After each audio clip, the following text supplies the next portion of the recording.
સારી રીતે લખાયેલું છે. તો સુખદેવજી મહારાજ કહે છે કે હે રાજન, કામસ્તુ વાસુદેવાસો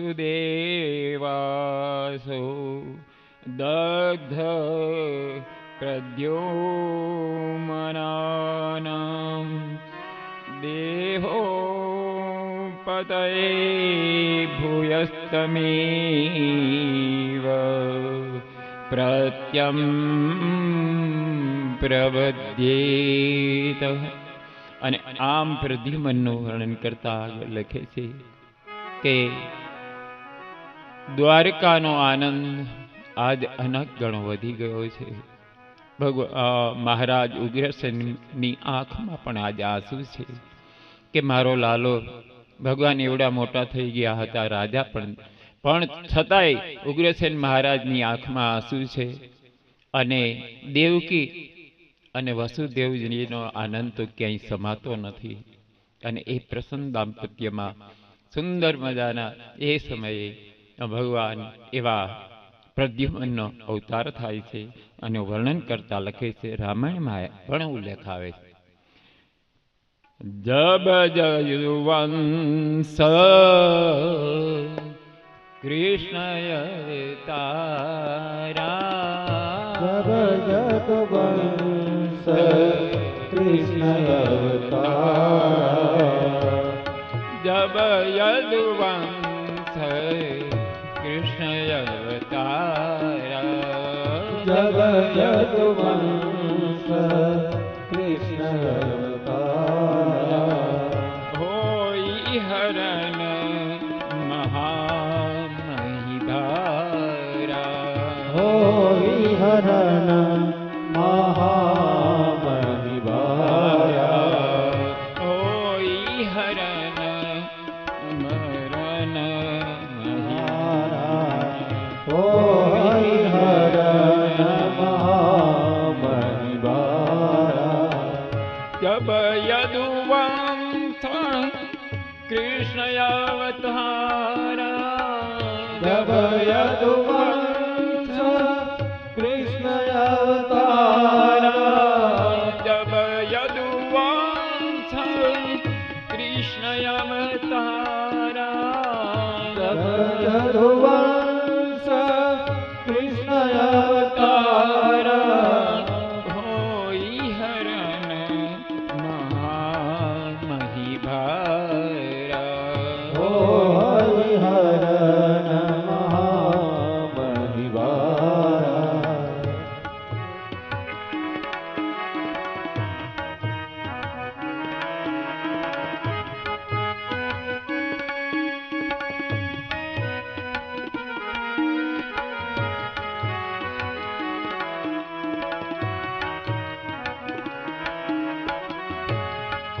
કૃષ્ણ તનયનો હિ પતિતો હિ, કૃષ્ણ તનય પતિ હોય તોરા, કૃષ્ણ તનય હોઈ પતિ તોરા, કૃષ્ણ તનય પતિ હોય તોરા, અન્ય તન હો વી નહીં મોરા, વચન અન્યથા હોય ન મોરા, વચન અન્યથા હોય ન મોરા, વચન અન્યથા હોય ન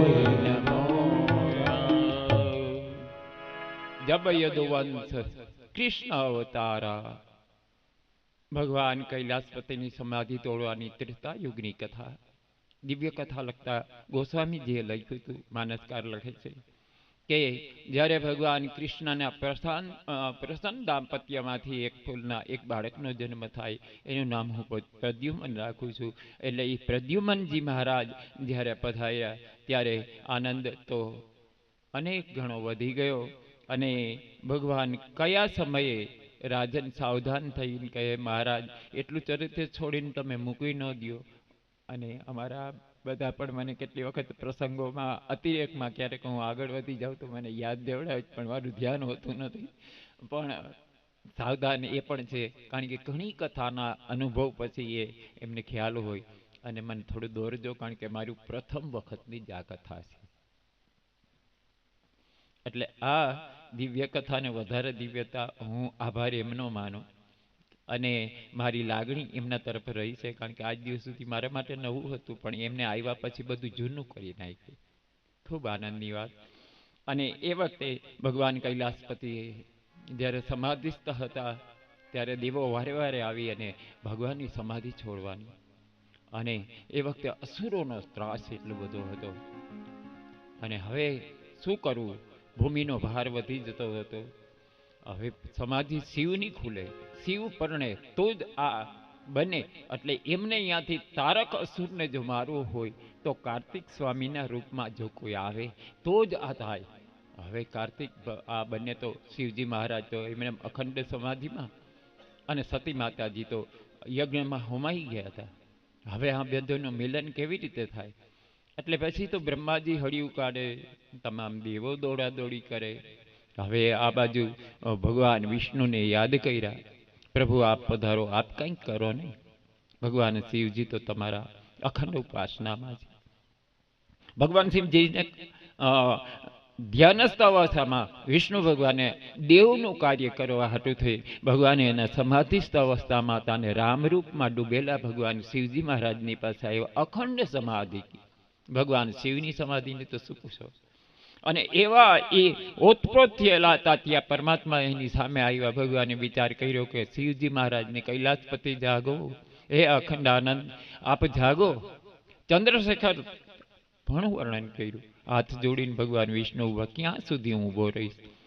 પણ શિવજી મહારાજનો પણ ભગવાને વિચાર કર્યો કે અખંડ જે રામ નામમાં લીન હતા, પરમાત્મા એનું સ્વરૂપ હતું, એ સ્વરૂપ પાછું ખેતી લીધું.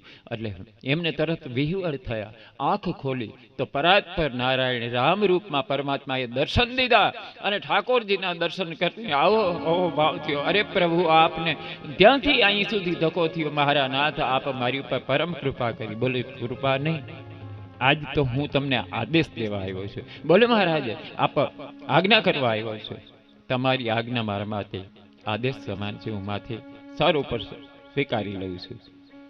મહારાજ ભૂલ કરો છો, સર ઉપર સ્વીકારો નહીં, કારણ કે તમારી જટાજૂટમાં તો ગંગાજી વહે છે. પ્રભુ મારી આજ્ઞાને તમે એમાં રાખ્યા પછી તમારું ધ્યાન શું, ધ્યાનસ્થ થઈ જાઓ, હજારો વર્ષની તપશ્ચર્યા પછી ભૂલી જાઓ, અને ભૂલી જાઓ તો આજ્ઞા એમને અધૂરી રહે. અત્યારે દેવોને ત્રાસ એટલો બધો વધી ગયો છે, તમારા પ્રસન્ન દાંપત્યની જરૂર છે પ્રભુ એક. અને હંમેશા સંતો પોતાના ગ્રસ્તના એક સંતાનને માગે, એ સંપત્તિને નથી માગતા.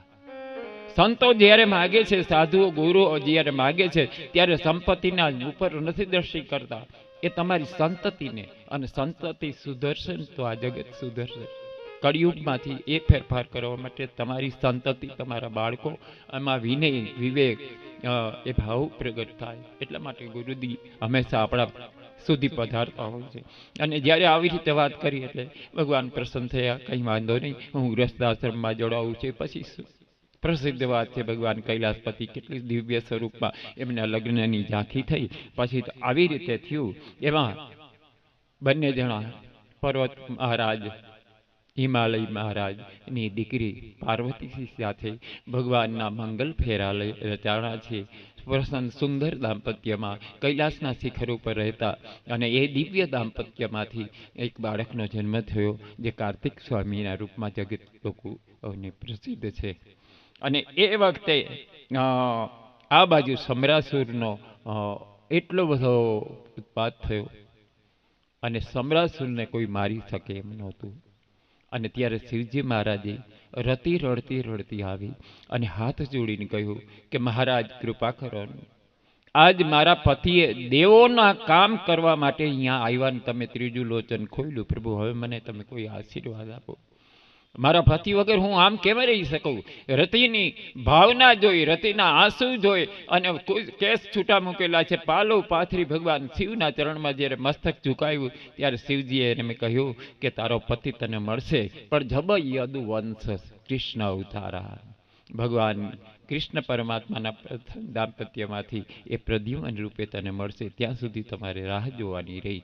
અને આ વખતે સમરાસુર એટલો બધો રાક્ષસ કુળનો એટલો થયો, અને એમાં એને મારવા માટે પ્રદ્યુમનની જ જરૂર હતી. પણ આ બાજુ એવું થયું કે એ ચારે ફરતા ભમતો બધા રાજાઓને હણી અને બધાની ઉપર જુલમ ગુજારતો સમરાસુર છે એ દ્વારકાને પણ પરેશાન કરતો હતો, બધાની મુશ્કેલીમાં હતા.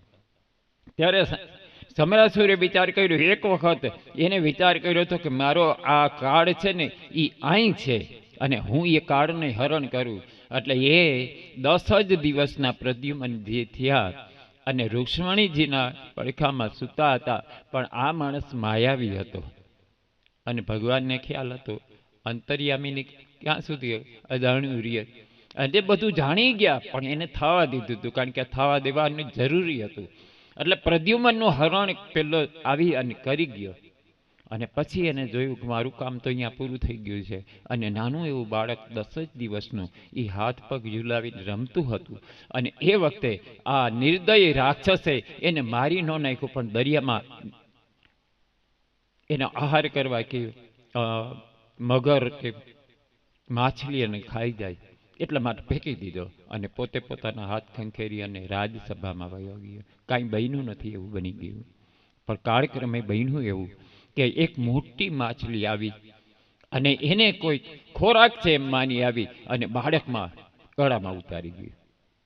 પ્રદ્યુમનજી સમુદ્રની લહેરમાં મોટું માછલું એમને ગળી ગયું, પેટમાં એમને રહી ગયું. અને એ જ વખતે બરાબર એવો આવ્યો અને એનો જે સમરાસુરનો માણસ હતો એ એનો રસોઈયો હતો, એ વિચાર કરતો હતો. અને એની ઘરે દાસી માયાવતી કરીને હતી. એ માયાવતી આગલા જન્મમાં એ રતિ હતા. તો એ વખતે આ પેલા એ ઝાડ નાખી અને એ સમુદ્રની અંદર ઝાડની અંદર બીજી માછલીઓ પકડાઈને એમાં આ મોટું માછલું પકડાઈ ગયું. અને પેલો શિકારી હતો ને એ શિકાર કરવા માટે નીકળ્યો હતો. અને એ વખતે એને આ માછલાને જોયું અને એ માછલું રાજવીને હું અર્પણ કરું તો રાજવી મારી કિંમત કરશે એમ વિચારીને પેલો એવડું મોટું માછલું હતું લઈ અને રાજવીમાં ચરણમાં અર્પણ કર્યું. રાજા પ્રસન્નથી આ બધું બરોબર થયું અને પછી એને કીધું માંગ તને આપું. એટલે એ બધો વિવેક પૂરો થઈ ગયો. માછલાને રસોઈ ઘરમાં લઈ ગયા. હવે રસોઈ ઘરમાં આવતા એટલે એ લોકો તો જે રીતે એનો ખોરાક એટલે એ તામસ ભોગી હોય ભજન નહીં તામસ દેહા. રામાયણમાં ઉલ્લેખ આવે છે રાવણ કેવું હું ભજન કરું પણ હોય ભજન નહીં તામસ દેહા. મંદોદરી એ ઘણી વખત મહાસતીઓમાં સતી એ છે. અહલ્યા દ્રૌપદી સીતા તારા મંદોદરી તથા પંચકમ નામી સ્મરે નિત્યમ મહાપાતક નાશનમ. એવી મંદોદરી મહાસતી હોવા છતાં પણ રાવણને ઘણી વખત સમજાવી કે નાથ એક વખત ફરી ગયા પણ હોય ભજન નહીં તામસ દે ન થાય. અને આ બાજુ માછલાને ચીરવામાં આવ્યો અને અંદરથી નવજાત શિશુ 10 જ દિવસનું આ બાળક જન્મેલું લીધું. હવે 10 દિવસના બાળકને લઈને ઓહો આ જીવતું બાળક અને માછલીના પેટમાં રહી ગયેલું અને એ પાછું નીકળ્યું. એટલે પછી બધા હતા એમાં આ માયાવતી પણ હતી એટલે ત્યાં. અને આને કોઈ બાળક હતું નહીં અને એ પોતે પતિવ્રતા હતી નહીં. માયાવતી એમ જ હતી એટલે એને તરત જ જોયું બાળક ઉપર સ્નેહ થયો. અને બીજા બધા જે કર્મચારીઓ એના હતા રસોડા વિભાગના એને તરત એમ કીધું કે માયાવતી એટલે માતૃભાવ છે ને આ એક જ સ્ત્રી હતી એટલે તરત જ એને ગલે લગાડી દીધો અને પ્રેમથી એમ કીધું કે તમે આ બાળકને હું રાખું છું. રાજવીને ખબર ન પડે. પેલી માયાવતી એના ઘરે લઈ ગઈ અને માયાવતી મહામાયા હતી. એમાં એ માયા જાણતી હતી અને એની શક્તિ. અને સમરાસુર છે ને એ બધી રીતની વિદ્યા જાણતો હતો. એ માયાવતીને ખબર હતી પણ માયાવતી 2 ચાસણી એનાથી વધે એવી હતી. એટલે એની પાસે માયા અપરંપાર હતી એટલે એ વિચારતી હતી. અને સમરાસુરનો ત્રાસ જેમ બધાને હોય ને આને પણ ત્રાસ હતો તો ખરો જ. અને તે વખતે આ મહામાયાએ વિચાર કર્યો અને એમાં નારદજીનું આગમન થયું. બાપુ નારદજી મહારાજ પધાર્યા અને એ માયાવતીની પાસે આવીને એમ કીધું કે જેને તું બાળક માનીને લઈ આવ્યો છે અને લાડ કરે છે, દુલાર કરે છે, એ બાળક કોઈ ઓર નહીં હૈ. બોલે કોણ હૈ? તો એને કીધું કે એ તારો પતિ છે. મહારાજ આ 10 વર્ષનું બાળક અને એ મારો પતિ. તો યાદ કરે પ્રસંગને કે જ્યારે શ્રીજી મહારાજના ચરણારવિંદમાં તું આડોટતી હતી, મહારાજે કૃપા કરી અને જે બાળક થાય, આખા પ્રસંગની યાદ તાજી થઈ અને તરત જ એને વિચાર કર્યો કે હવે તારે એની ઉપર પતિભાવ રાખવાનો છે. પુત્ર તરીકે સ્નેહ નહીં આપતી, એને પતિ તરીકે તારે ભાવ કરવાનો છે અને એને મોટો કરવાનો છે. સમરાસુરનો આ કાળ છે અને એને તારે વિદ્યા સંપન્ન કરાવવાનું છે. બાળક નાનું નાનું હતું, એ મોટું મોટું અને કરવા લાગી અને એને પૂરેપૂરું એનું લાલન પાલન અને પતિના રૂપમાં એને ભાવથી એમ કહે છે. દરેક જાતની વિદ્યા સંપાદન કરી અને પ્રદ્યુમનજીને એવા તૈયાર કર્યા અને કિશોર અવસ્થા થતા થતા અને આને પૂરેપૂરી વિદ્યા પ્રાપ્ત કર્યા પછી પ્રદ્યુમનજીએ જોયું કે માં મારા માટે કોઈ આદેશ, માં નહીં, હું તારી પત્ની. અને એ રીતે જ આપણો આ છે. અને પૂર્વેનો ઇતિહાસ આખો સમજાવીને પ્રદ્યુમનજીના મગજમાં ઉતરી ગયો અને પછી એમને એમ કહ્યું કે આપણું પ્રસન્ન દાંપત્ય આપણે નિત્ય કામ કરશું તો આ ગુણમયી અને આ ત્રિગુણાત્મક માયામાં આપણે ફસાયેલા છીએ, પણ આપણે આ રીતે જીવનને જોવાનું છે. અને એ દાંપત્ય જીવનની વાત કરીને પ્રદ્યુમનજીને ઘરે લઈ આવી અને મહાવિદ્યાના દરેક પાઠ એમને શીખવામાં આવ્યા. અસ્ત્ર શસ્ત્ર બધી વિદ્યાથી પારંગત થયેલા એક વખત રણ સંગ્રામમાં બોલાવી અને પ્રદ્યુમનને સાદ કર્યો છે. સમરાસુરની સાથે યુદ્ધ કર્યું છે. એવું ભયંકર યુદ્ધ થયું છે કે બંને વચ્ચે એટલા યુદ્ધની વચ્ચે પોતે ગભરાયેલો સમરાસુર વિચાર કર્યો કે મારી જ કામવાળી, એનું જ આ છોકરો મારી સામે પડકાર કરે, લાલ આંખ કરી બધા સૈનિકોને તૈયાર કરી અને હમણાં હું એને કચડી નાખું, મસળી નાખું, દરેક રીતે કર્યું. પણ સમરાસુર બધી રીતે હારી ગયો એની પાસે.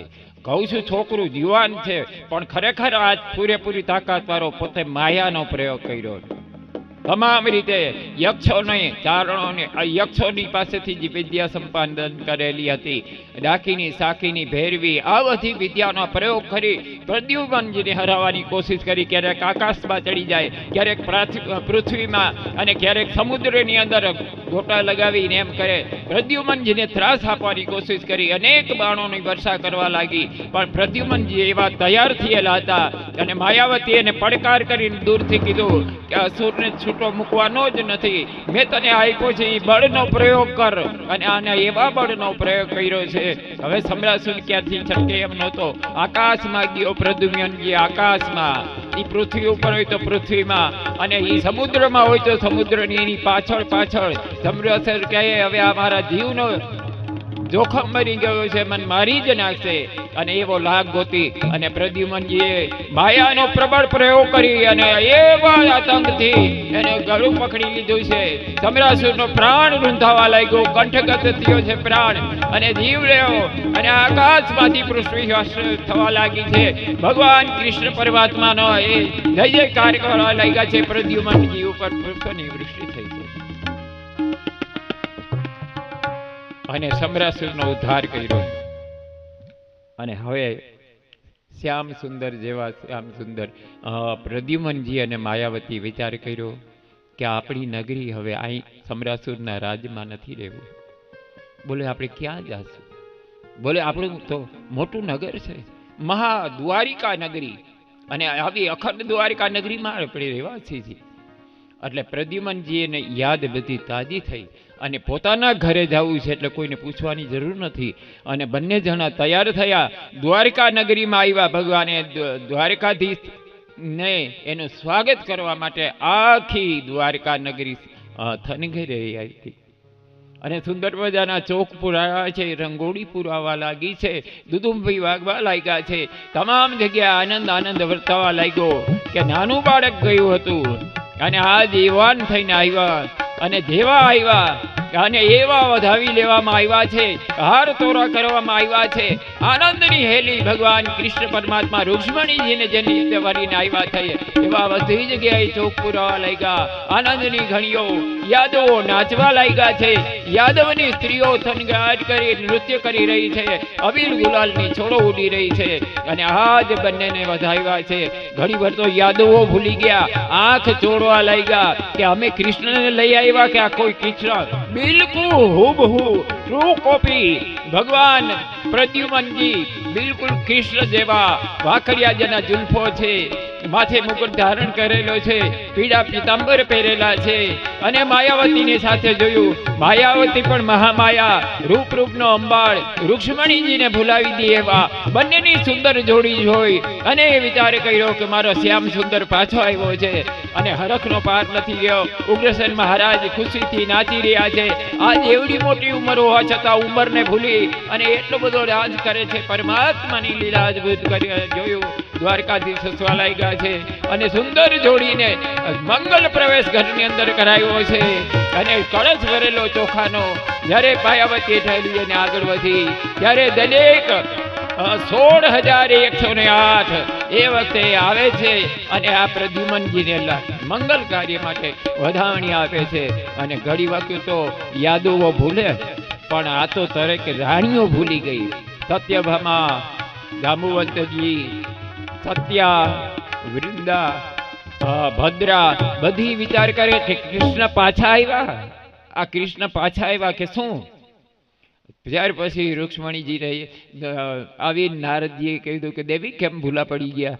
તો અમને એમ લાગે છે કે હુબહુ આ એ જ છે. તો કે હા, એ દીકરો એનો એટલે એ જોઈ 10 દિવસ પહેલાના 10 દિવસ થયા એ બાળકનો જન્મ થયો હતો અને પછી એ ત્યાં ગયા અને મેં એને આદેશ કર્યો હતો કે તમે આ રીતે એનો ઉછેર કરી અને સમ્રાસુરનો નાશ કરવાનો છે. અને આમ આનંદ થયો છે. નારદજી મહારાજને આગમન થયું અને ખુશીનો પાર નહીં અને આમ સમ્રાસુરનો ઉદ્ધાર કર્યો. અને હવે ભગવાનના દિવ્ય કથાની સુંદર મજાના જીવન ચરિત્રની પ્રદ્યુમનજી અને માયાવતી દ્વારિકામાં રહેવા લાગ્યા છે. અને એનો ઉપસંહાર કરી અને પછી કથાની આગળ શરૂઆત કરે છે કે ભગવાન પછી કેવી રીતે બીજા લગ્ન કર્યા. સુખદેવજી મહારાજને રાજન પૂછે છે કે મહારાજ હવે આગળની કથા કહો, પ્રભુ કેવી રીતે લગ્ન કરીને એ આવ્યા છે. એના પછી દિવ્ય કથા કહેવામાં આવે છે. સરત્રાજિતો સ્તવતનયં કૃષ્ણં કૃતકિંબસેહ. આમ સત્રાજીત નામનો એક યાદવ હતો. એની દીકરી સત્યભામા, બહુ વર્ણનમાં આપણે દીપમાં નહીં જાય, પણ હું ઉપસંહારમાં જ કહીશ કારણ કે એ કથા પણ લાંબી છે. ભગવાનના 16,108 લગ્ન, એમાંની આ સ્વયંતક મણિ કેવી રીતે આવ્યો એની દિવ્ય કથા બહુ અદ્ભુત કથા છે. પણ સમયના અભાવે પરમાત્માના ચરણમાં હું મારા પુષ્પરૂપે એમને અર્પણ કરીશ. પણ હા, થોડીક ઝાંખી કરાવીને તો સત્યભામા છે એ સત્રાજીતની પુત્રી છે. અને મણિ માટે સત્રાજીત એક યાદવ છે અને યાદવ હોવાથી પોતે સૂર્યનો ઉપાસક હતો. અને સૂર્યનારાયણની એટલી ઉપાસના હતી કે એમને સૂર્યનારાયણ મહારાજેની પ્રસન્નતા વ્યક્ત કરી અને એને એક મણિ આપ્યો હતો. જે મણિ એવો બધો સ્વયં પ્રકાશિત હતો કે એ મણિ રોજ એમને 8 વાર સોનું આપતો હતો. અને સત્રાજીત પોતે લઈને ફરે અને એમાં એ સુધર્મા સભા ભગવાનની દ્વારકાધીશની એની અંદર એ મણિ એને મૂક્યો, પહેરીને આવ્યો અને એટલો બધો પ્રકાશ જોયો જાણે સ્વયં સૂર્યનારાયણ કેમ આવતા હોય. બધા યાદવો હોય સુધર્મા સભામાં બધાની આંખો ચોળવા લાગ્યા. કોણ કોઈ સૂર્ય આવ્યો? તો બોલે નહીં, એ સત્રાજીત હતો. એના ડોકમાં પહેરેલો મણિ.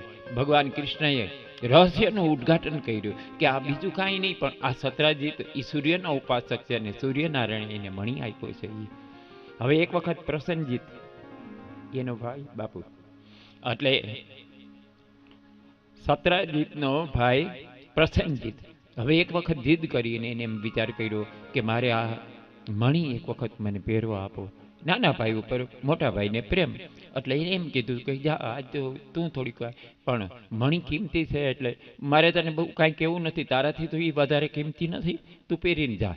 અને એ વખતે એ પોતે ગયો અને મૃગ્યા કરવા દ્વારકાની નગરીની અંદર, જંગલની અંદર એ ગયો, અને એમાં એને એક સિંહે મારી નાખ્યો, અને એ મણી ત્યાં ને ત્યાં રહ્યો. પણ એમાં એક જાંબુવાન, એટલે જાંબુવાનજી મહારાજ ત્રેતાયુગના, એ દ્વાપર યુગમાં પણ હતા અને એ પછી કળિયુગમાં પણ હોત. એટલે જાંબુવંતજી મહારાજને એની દ્રષ્ટિ પડી અને હીરાને જોયો, ઘરે લઈ આવ્યા. ઘરે લઈ આવ્યા અને અતિ પ્રિય એવી સત્યભામાને જોયું અને મણી છે એને આપી દીધો. હવે વાત એ પોતે ગુફામાં રહેતા હતા.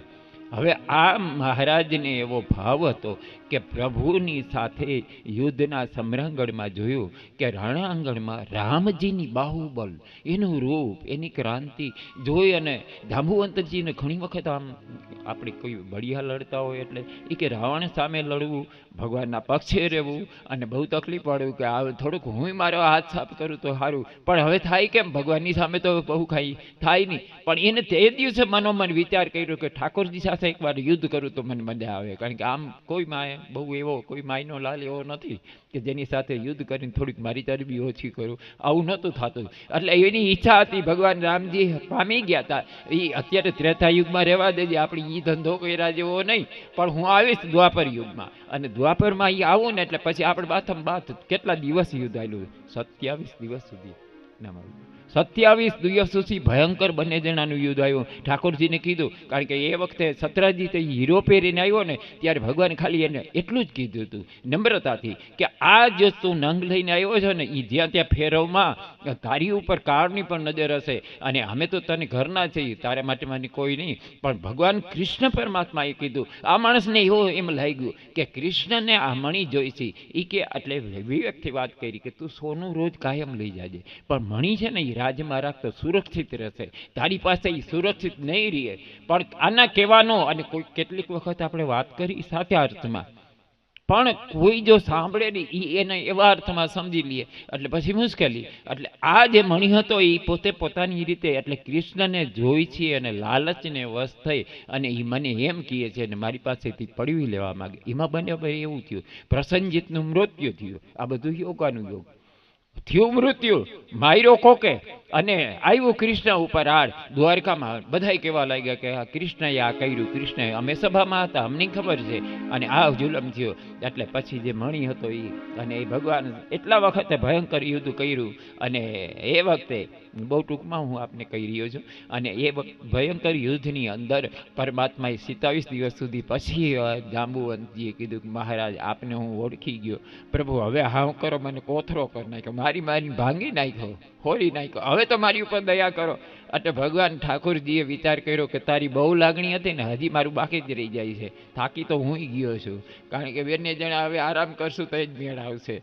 એટલે ભગવાને એ વખતે ધ્યાનમાં લઈ અને માથે હાથ ફેર્યો, ફૂલની જેમ થતા જાંબુવંતજી સ્વસ્થ થયા. આ ભગવાનના ચરણમાં, ઠાકોરજીના ચરણમાં વંદન કરી. પ્રભુ રામરૂપમાં એ હતા, તો એ વખતે તો માગણી કરી હતી કે મારી હારે યુદ્ધ કરો. આપણે સામે આમ અત્યારે તો આવી ન હગી, નકર રાવણ કહેશે કે આ ભૂલ પડતું, તમારું યુદ્ધ અમે જોવા આવી. આ હાલત હતી. પણ હવે તમે આ કર્યું જ છે તો કાંઈ વાંધો નહીં. પણ મહારાજ ફૂલ નહીં, ફૂલની પાખડી. બોલે શું? મારી દીકરી હું તમને આપું. હવે જાંબુવંત રીચ, હવે દીકરી કેવી રીછડી જોઈ, રીછની ઘરે બાળક થાય, માણા દીકરું માણા જેવું થાય, રીછના ઘરે થાય, એ તો રીછનું જ. એટલે આ રીછડી, અને એમાં બરોબર ભગવાનને આવ્યા, પ્રભુ હું કે એક ફૂલ તમને વધારે આપું છું. એ કે તમારા લગ્ન થઈ ગયા? હા કે રૂક્ષ્મણી સાથે થયા, અને સત્યભામા આવી રે, પણ હવે તમે? હા તો કે બસ આ મારું આ ફૂલ તમને અર્પણ કરું. એ કે તને ફૂલ લાગે છે? આ તો આખો ગલગોટો.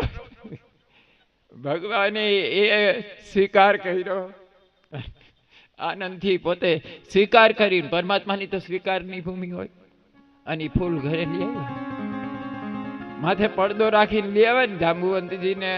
પછી તો સુંદર મજાના ફેરા ફેરા, બહુ દિવ્ય કથાથી વધારે હસાવેલા, અને એ લઈ આવી અને ભગવાનના મંગલ કલશ કરવામાં આવ્યો. અને ઠાકોરજીને અમે રૂક્ષ્મણીજી કે એક વખત પડદો ઊંચો કરી દેખાડો તો કરે કે તમે મારાથી રૂપાળી કન્યા લઈ આવ્યા, તો કે હા, અતિ દિવ્ય છે, ન પૂછો વાત, કેવી દિવ્ય ભગવાનની હશે. અને કે મોઢું જોવા નહીં દે અત્યારે. એટલે પરમાત્મા એ પછી અદ્ભુત લીલા છે, બહુ ડીપમાં નહીં જાય. અને એ પહેલા ભગવાને હીરો માણી લઈ આવી અને સત્રાજીતના હાથમાં આપ્યો. અને પછી કહ્યું કે તમને આ જેમ ક્યાંય ચોરીની આડો પતે પણ આ થયું. એટલે સત્રાજીતને વિવેક થયો અને મહારાજ, મારાથી ભૂલ થઈ ગઈ, જે કાંઈ થયું તો એ હું તમે મારા યાદવ છું, હું તમારો છું, પણ પરમાત્મા મારા એ પણ મને ચોર સાબિત કરાયો ને. જોકે મને તો નવું નથી લાગતું, કારણ કે એ તો હું અહીંયા પહેલેથી જ કરતો આવ્યો છું. કોઈના માખણના માટલા તોડી રાખ્યા છે, કોઈના કેવા કેવા. એટલે એ બધા કામ મને ફાવટ જ આવી ગઈ છે. તમે આ શબ્દ પ્રયોગ કરો ને એટલે મને સ્તુતિ જેવું લાગે, પ્રાર્થના જેવું લાગે. ઠાકોરજીને આ આનંદની લીલા. અને એને સત્યભામાને ભગવાન સાથે લગ્ન કરાવ્યા. અને હવે આ 3 રાણી તો થઈ. હવે અષ્ટપટરાણીમાં હવે 5 ગોતવાના રહ્યા ને. એટલે દિવ્ય લીલા કરતા આગળ કહે છે કે જાંબુવંતજી દ્વારા જાંબુવંતીના લગ્ન કરાવ્યા. પછી કાલિંદ્રીના થયા, મિત્ર વૃંદાના પણ એમની સાથે પરમાત્મા સાથે લગ્ન